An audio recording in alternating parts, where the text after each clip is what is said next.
Kabla haujaanza kutafuta dawa za kisukari, ukumbuke mambo mawili. Jambo la kwanza, kisukari hakijaanza leo. Ujue kimeanza zamani sana. Kimeanza labda miaka 5 au 10 iliyopita. Kwa hiyo sio swala la haraka haraka. Unahitaji muda wa kutafakari mtindo wako wa maisha.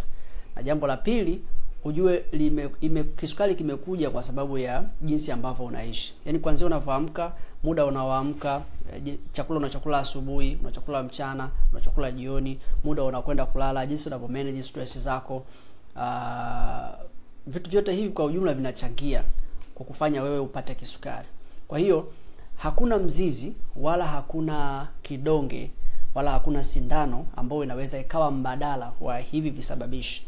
Yaani hakuna kidonge wala mzizi utakokuwa mbadala wa sahani unayokula asubuhi, mchana, jioni, au mbadala wa tabia yako ya kurelax muda wote ufanye mazoezi.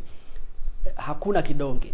Na ndio maana tunaambiwa kwamba sukari haitibiki, ni ya ugonjwa wa maisha yote, lakini la hasha, ni kwa sababu haujaweza kubaini na kusolve kile chanzo ambacho halisi kinachofanya. Kwa kabla hujatafuta dawa yoyote, kumbuka haya mambo na itakusaidia kufanya maamuzi sahihi.